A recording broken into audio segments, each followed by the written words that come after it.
Un saludo a todos a este video de perspectivas económicas correspondiente a la semana entre el 15 y el 20 de agosto del 2016. Soy Otman Gordillo y en esta semana tenemos dos imágenes que resumen en gran medida lo más importante a nuestro juicio de los últimos días. Por un lado, y estamos viendo la parte izquierda, lentamente hemos venido teniendo una respuesta a una divergencia que hemos seguido en las últimas 2 semanas. Fíjense ustedes en la gráfica, el movimiento, digamos que poco común, de la caída de un activo de riesgo, que es el WTI o el precio del crudo, y la subida de la renta variable. Un movimiento que, como habíamos dicho en este mismo video anteriormente, no es sostenible, porque ambos activos de riesgo deberían moverse en la misma dirección como lo han hecho en varios meses. Hemos mencionado que esta anomalía debe corregirse a favor del WTI. ¿Esto qué quiere decir? Que el WTI debería subir fuertemente y de una u otra forma seguir el movimiento del Standard & Poor's. Afortunadamente para nosotros se está dando este movimiento. ¿Y por qué creemos que el activo líder debe ser el Standard & Poor's? Básicamente, y esto ya lo hemos mencionado anteriormente en este video, la liquidez proveída por los bancos centrales es tan grande que es muy probable que la tendencia al alza en la renta variable continúe. Bueno, nuestra segunda imagen de la semana está enfocada en Brasil, ya que la semana pasada se dio un nuevo paso hacia la destitución de la presidenta Dilma Rousseff.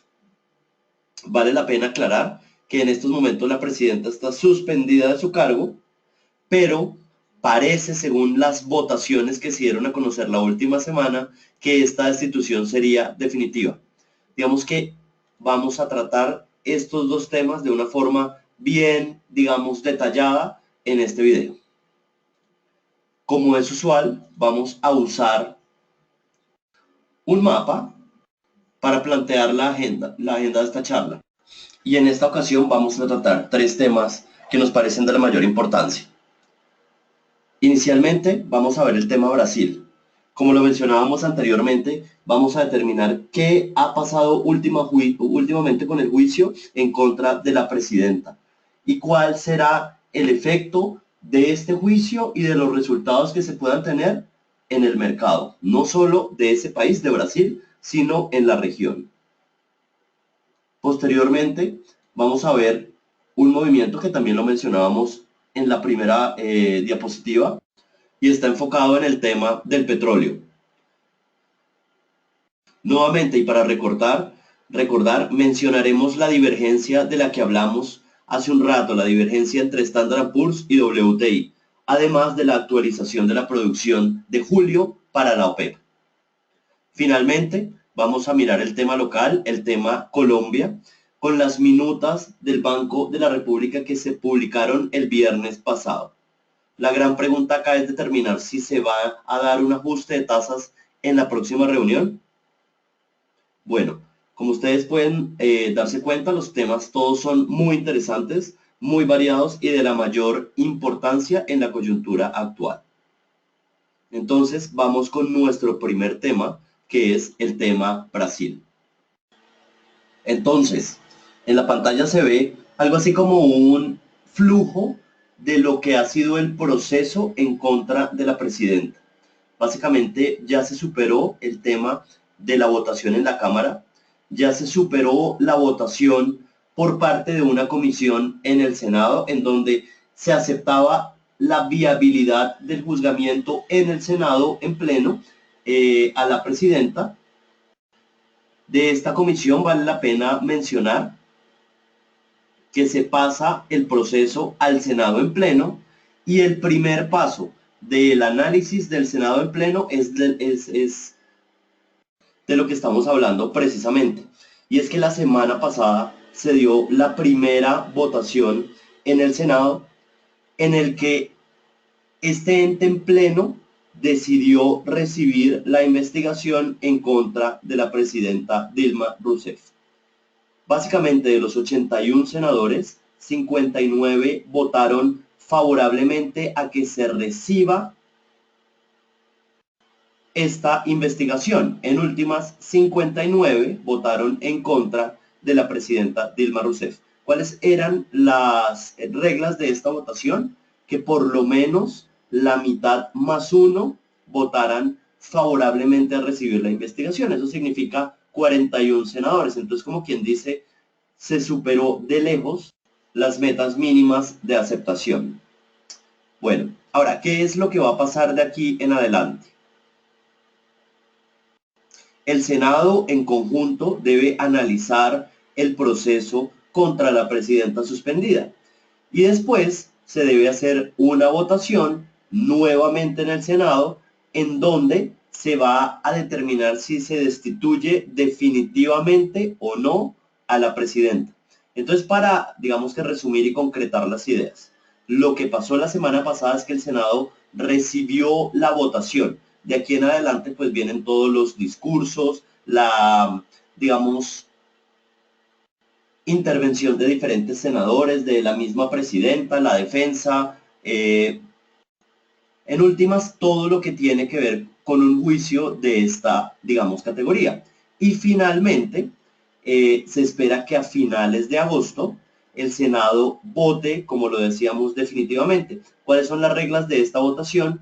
Ya no estamos hablando de la mitad más uno, sino 2/3 partes de los 81 senadores. Esto significa que 54 senadores deberían votar en contra de Dilma Rousseff para que Dilma Rousseff saliera definitivamente de la presidencia. Fíjense ustedes lo que ha pasado, la última votación fue de 59. Entonces, en teoría, uno esperaría que estos 54 senadores, o sea que los requisitos mínimos para que se dé una salida definitiva de la presidenta, pues ya estaría esa votación. ¿Quién sería la persona encargada de la presidencia? El que está actualmente, que es Michael Temer, ocuparía el cargo hasta el 2018, como quien dice, hasta que se acabe el periodo presidencial ordinario. Bueno, pero con lo que nos importa acá es cuál ha sido el efecto del mercado ante estas, digamos, noticias de incertidumbre política. Y si uno mira y hace un recuento de las tres, digamos, de las tres fechas importantes en donde se ha tenido un avance definitivo en el tema de la acusación en contra de la presidenta, en la mayoría de estas ocasiones se ha dado una mejora de los indicadores de mercado.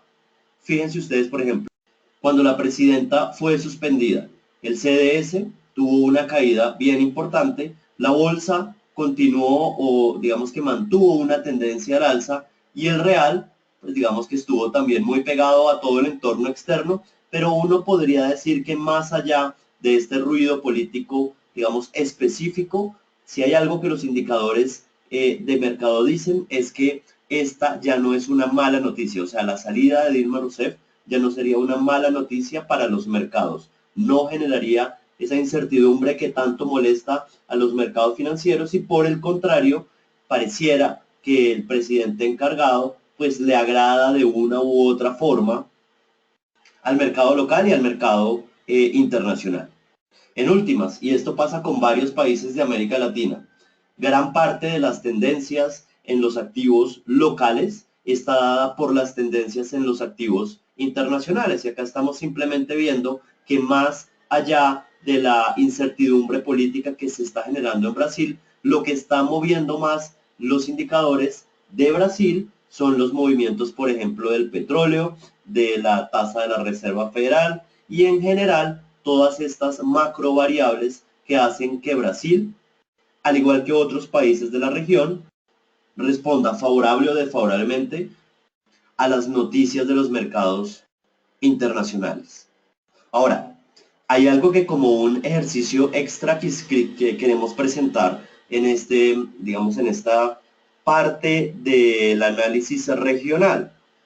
Y es que queremos comparar tres de los países digamos, emergentes de la región más importantes, como son México, Brasil y Colombia, y ver si los tres o sus activos principales se han movido en concordancia, ¿no? O sea, como quien dice generalmente, cuando los activos de estos tres países suben, los tres lo deben hacer, y cuando bajan, los tres lo deben hacer, precisamente por lo que mencionábamos anteriormente, porque la importancia de los activos externos hace que los activos locales tiendan a tener un movimiento similar.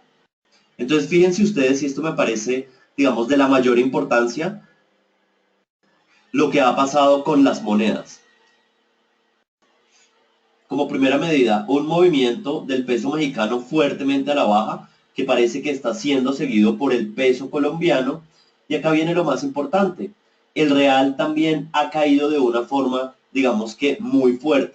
¿Esto qué significa? Que la caída de la tasa de cambio en Colombia, o sea, como quien dice, la fortaleza del peso frente al dólar, es totalmente sustentada, y está sustentada en los movimientos regionales alimentados en general por los mismos fundamentales, que es liquidez mundial proveída por los bancos centrales de una forma, digamos, muy fuerte. Por lo tanto, la idea que en algunos casos hemos oído, que se basa en que esta caída o que esta fortaleza del peso contra el dólar es poco duradera, creo que no tiene un sustento fuerte, básicamente porque este movimiento se ha dado en todas las monedas de la región. Es más, fíjense ustedes, esto me parece lo más de interesante. El peso colombiano tuvo unos días de subida fuerte que no se vieron, digamos, reflejados o no tuvieron el mismo movimiento en el real de Brasil. Y esto, de una u otra forma, le da mayor campo de caída o de fortaleza del peso contra el dólar. Entonces, como pueden ver a partir de esta gráfica, creemos que la tendencia en general de la tasa de cambio sigue siendo hacia la baja. Ahora, veamos el mismo análisis, pero en el tema de los indicadores de renta variable. Y fíjense ustedes, tres indicadores muy importantes están al alza, que son Brasil, la Bolsa de México y el MSCI. Fíjense ustedes que todos estos tres han tenido movimientos muy importantes, de valorización en los últimos días. El que realmente muestra, digamos que un efecto opuesto, que es de no valorización, es la Bolsa de Colombia. Es más, si miramos desde acá, desde el mes más o menos finales de junio, principios de julio, el movimiento fuerte de valorización de estas tres bolsas no ha sido seguido de ninguna forma por la Bolsa de Colombia. Y esto implica, a nuestro juicio, una oportunidad. En últimas, Colombia sigue siendo un país de activos baratos. Y esta gráfica creo que es una prueba en general de esa idea. Bueno, finalmente, y esto también me llamó mucho la atención, la semana pasada en Brasil se publicó la cifra de inflación. Estamos hablando que la inflación se publicó, el observado fue de 8.74%. Qué sorpresa que este es una cifra menor a el observado en Colombia.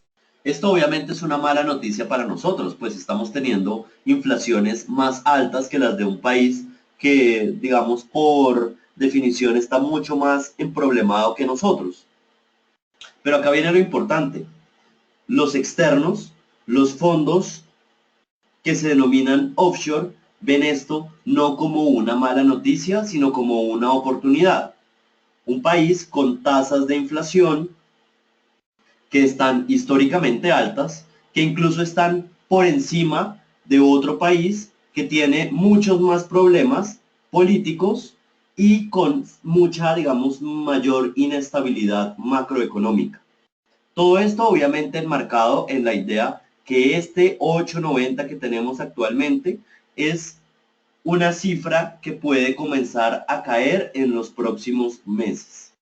Nuevamente, desde nuestro punto de vista, esto es algo que los externos ven más que como algo malo, como algo bueno. Ven como una oportunidad de entrada y por eso es que la renta fija emitida por el gobierno, o como quien dice los títulos TES, han tenido unas valorizaciones tan importantes. Porque fíjense en contexto, estamos con niveles de inflación mayores a los de un país como Brasil, pero lo importante es que en el mediano y largo plazo la tendencia es que estas, digamos, máximos inflacionarios debe corregir de una forma drástica. Entonces, en resumen, en el tema Brasil, quiero resaltar 4 puntos. Primero, es muy probable que la presidenta Dilma Rousseff salga del cargo definitivamente y eso lo sabremos a finales de agosto. Segundo, esto no es una mala noticia para el mercado. Ya se ha visto que eventos similares lo que generan es un rally de confianza inversionista.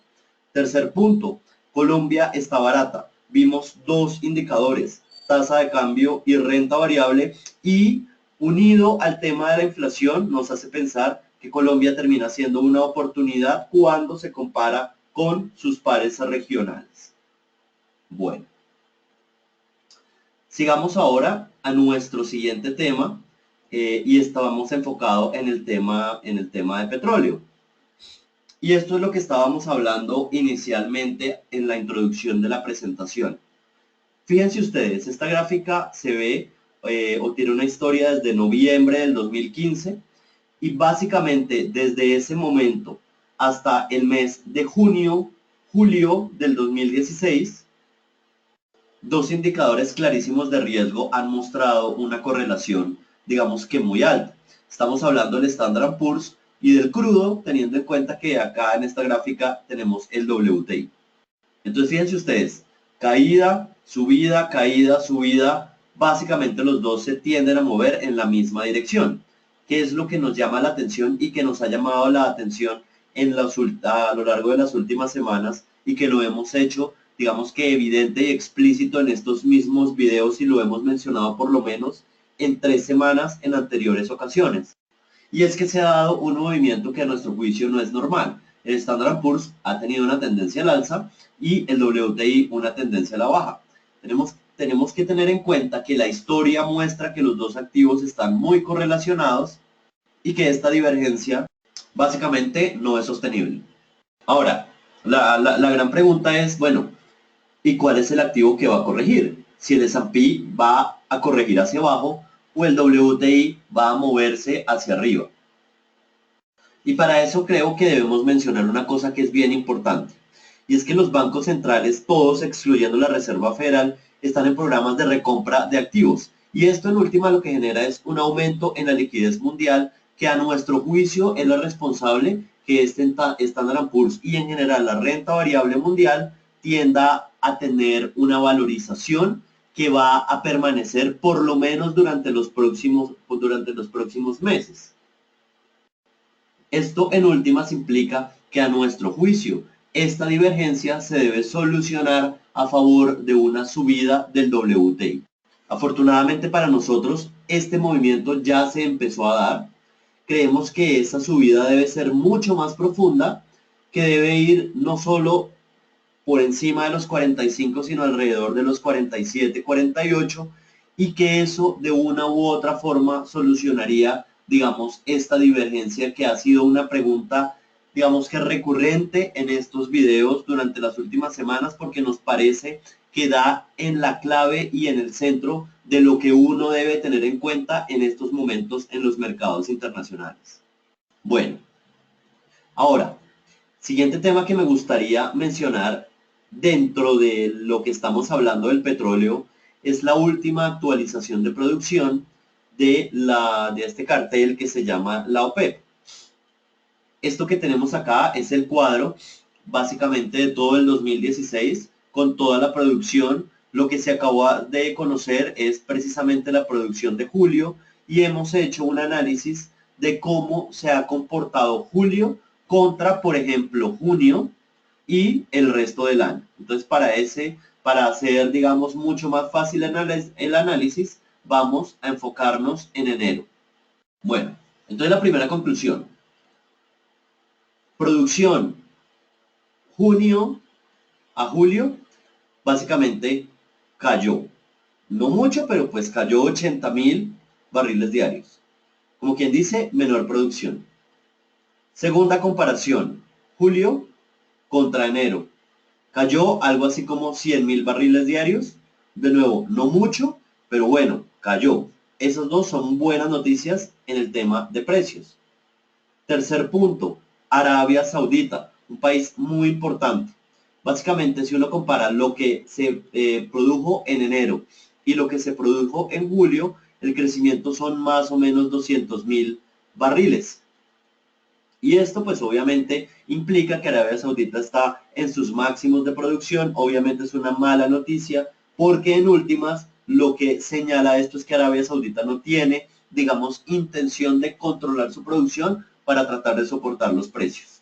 De hecho, esto fue una de las razones por las cuales ha venido, digamos que antes de este último rally, se ha venido dando una caída en el precio. Y es la, digamos, poca intención que tiene un país como Arabia Saudita de hacer ciertos recortes y de hacer una política de reducción en la producción para tratar de afectar los precios. Bueno, tercer punto, cuarto punto, me parece relevante el tema de Irán. Todos sabemos que en este momento Irán ya no tiene esas sanciones comerciales que puede exportar de una u otra forma libremente su crudo al resto del mundo. Entonces siempre digamos, el gran ruido era que Irán comience a exportar cuando, el gran ruido, la gran incógnita era cuando Irán iba a llegar a sus niveles pre-sanciones. Y la buena noticia acá es que ya llegó a sus niveles pre-sanciones. Fíjense ustedes, Irán está produciendo 3,5 millones de barriles diarios. Al inicio estaba produciendo 2,8 millones de barriles diarios. Y estos 3,5 millones pues implica digamos, un crecimiento muy fuerte en la producción, pero lo bueno, digamos, la buena noticia es que, como se ve en esta gráfica, ya se volvió a un nivel similar al que había antes de las sanciones. Es posible que falten, digamos, 50.000 barriles para llegar a un nivel similar al que estoy señalando acá, pero básicamente lo que uno podría decir es que Irán ya recuperó sus niveles anteriores a que se impusieran las sanciones. Entonces esto sería una buena noticia. Ahora, otro tema que me parece importante es el tema de Nigeria. Y fíjense ustedes, Nigeria produjo en el mes de julio 1,5 millones de barriles y venía de producir casi que 2 millones de barriles. Recuerden que allá hay un grupo de rebeldes y por culpa de ese grupo de rebeldes y de su actuar es que se ha caído la producción de ese país en petróleo. Entonces básicamente se ha dado esta caída que estoy señalando acá. Dado que ya hay un principio de acuerdo entre este grupo y el gobierno, es posible que esta producción tienda a subir a los niveles, digamos, históricos. Entonces, es posible que en los próximos meses se dé un aumento de estos 500.000 barriles que había generado, digamos, el actuar de este grupo rebelde. Entonces, en últimas, buenas noticias a nuestro juicio por parte de Irán. Arabia Saudita creo que se sabe que no tienen intenciones claras de reducir producción. Creo que es algo que el mercado ya lo entiende. Creo que el real ruido en el tema de mayor oferta vendría por parte de Nigeria. Entonces, en últimas, tenemos una buena noticia, es que Irán en estos momentos pues ya está en sus niveles pre-sanciones y la mayor oferta podría venir más por parte del lado de Nigeria. Ahora, algo muy puntual y de mucho rumor en las últimas semanas es que se está hablando que podría darse una reunión de productores nuevamente de la OPEP con algunos no pertenecientes a la OPEP, puntualmente Rusia, que esta reunión podría ser en el mes de septiembre y que podría ser en Algeria. Nuevamente, Estos son temas completamente relacionados a los rumores. Ya hemos tenido 2 o 3 ocasiones anteriormente en los cuales pues se esperaba que de una u otra forma se tomaran ciertas medidas para congelar la producción y esto no pasó y realmente no vemos por qué ahora sí va a pasar. Entonces, este rumor que se está dando ahora de un posible acuerdo de congelación de producción, nuevamente lo vemos con pocas oportunidades de éxito. Sin embargo, hay una cosa que sí nos llama la atención, y es que recuerden que en la última reunión, Irán dijo que estaba de acuerdo con congelar la producción únicamente a niveles anteriores a sus sanciones. Como ya lo vimos, en estos momentos estamos muy cerca de alcanzar esos niveles y coyunturalmente me parece más viable que en estos momentos Irán diga que sí, que en otros momentos anteriores en los cuales estos países productores se han reunido. Entonces digamos que por ese punto me parece que esta reunión podría ser un poco más viable, pero como es usual, generalmente no hay que creerle a las buenas intenciones de la OPEP porque nunca se han podido poner de acuerdo anteriormente. Sin embargo, ustedes dirán, bueno, pero finalmente, si estas reuniones nadie les pone atención, todo el mundo sabe que generalmente no alcanzan, digamos, ningún acuerdo porque es que el precio ha terminado subiendo. Y básicamente la respuesta es los cierres de cortos. Los cortos que se habían armado en la última tendencia bajista están teniendo que ser cerrados y eso obviamente lo que va a generar es una, digamos, sobrereacción al alza.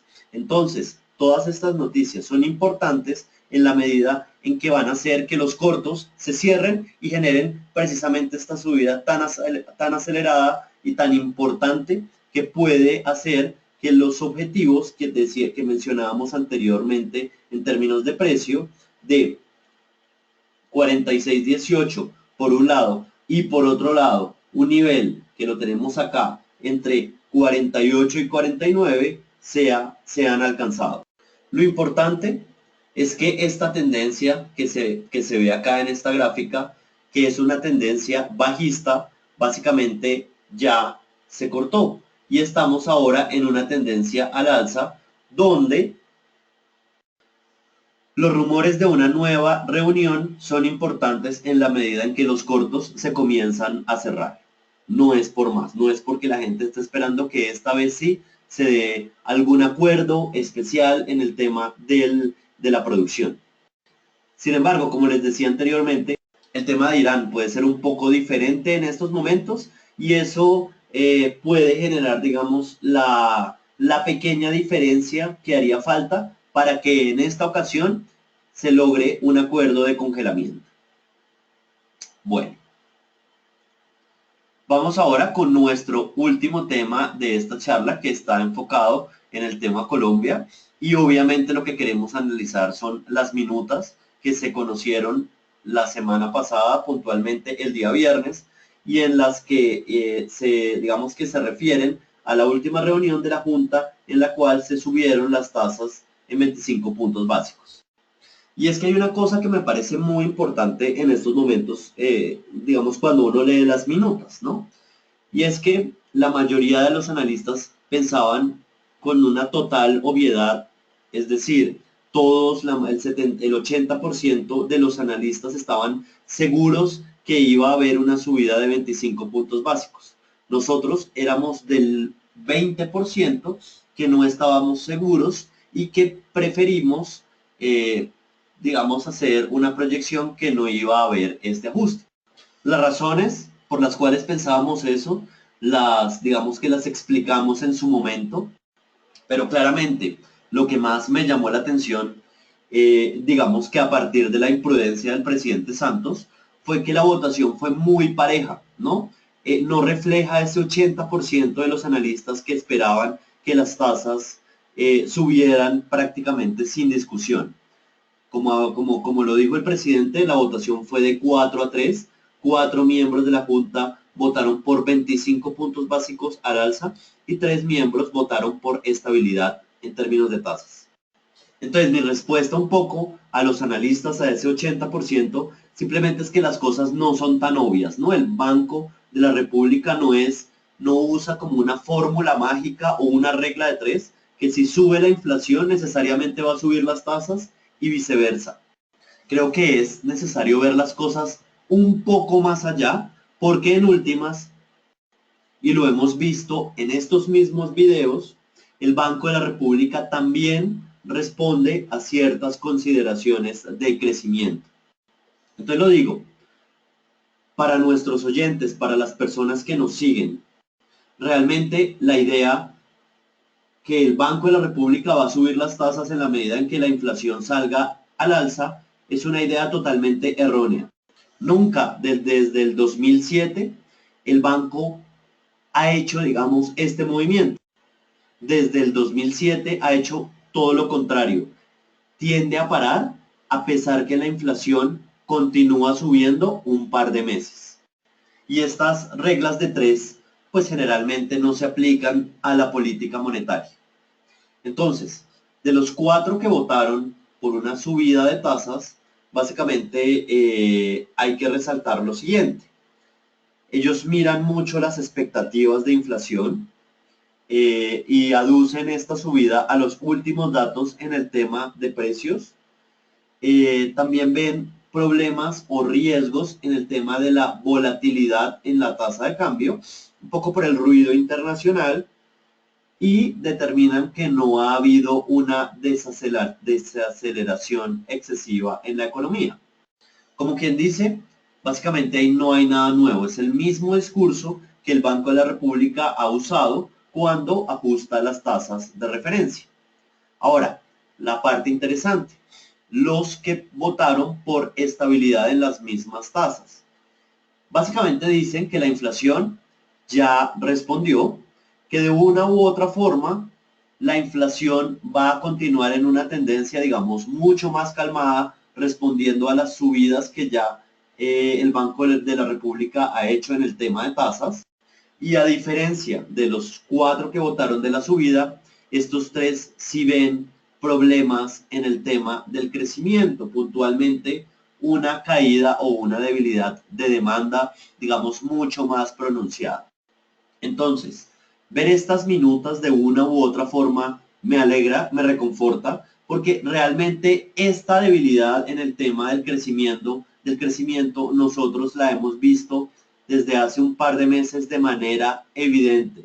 La hemos mencionado en estos mismos videos, y que ya 3 miembros de la Junta piensen como nosotros pensamos, pues me parece algo, digamos, muy reconfortante en cierta medida, porque básicamente las cosas en la anterior reunión no eran para nada como se supone que la encuesta lo estaba mostrando, y es prácticamente una unanimidad absoluta de una subida de tasas teniendo en cuenta preocupaciones inflacionarias.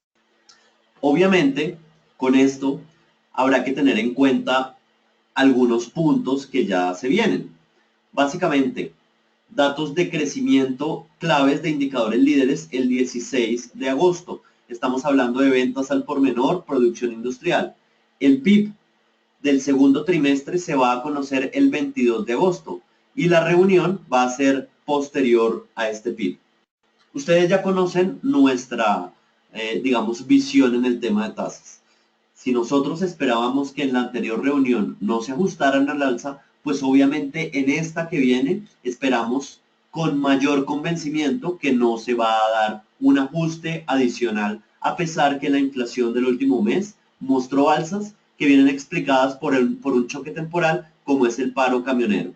Y nuevamente, los datos de crecimiento son los claves acá. A nuestro juicio, el tema ahora o la palabra de moda no es inflación, la palabra de moda es crecimiento. Bueno, quisiera terminar como siempre con 3 ideas que me parecen de lo más importante para que básicamente se lleven a casa, ¿no? Para que las tengan presentes siempre. Primero, el tema de Estados Unidos, que no lo mencionamos en esta ocasión en este video, pero nuestra premisa principal se mantiene. Estados Unidos es muy probable, o el Banco Central de Estados Unidos es muy probable que no aumente las tasas en el corto plazo por datos claros de debilidad en el crecimiento económico. Segunda idea, Colombia. Miren las minutas. El mercado esperaba casi que unánimemente que se diera un ajuste de 25 puntos básicos y la realidad fue otra. La votación fue de 4-3. El tema a tener en cuenta ahora va a ser crecimiento. Finalmente, esta divergencia que hemos mencionado, WTI y Standard & Poor's, implicaría que el petróleo debería comenzar o pues ya continuar esa tendencia alcista que a nuestro juicio debería llevar del 46 al 48, esos serían, digamos, los objetivos puntuales en términos de precio. Bueno, muchísimas gracias por estar con nosotros en esta semana. Siento y pido disculpas por tener un poco un problema de voz, pero bueno, digamos que lo importante es que les lleguen las ideas que nosotros estamos proponiendo semana a semana. No importa si estoy un poco afónico o no, lo que importa es que realmente lo que estemos viendo lo podamos explicar bien. Y nuevamente, si ustedes tienen un comentario, alguna sugerencia o una pregunta, por favor, escríbanos y a vuelta de correo les estaremos respondiendo. Igualmente, si quieren esta presentación en formato PDF, por favor también escríbanos y se la hacemos llegar. Muchísimas gracias por estar con nosotros. Feliz semana. Hasta luego.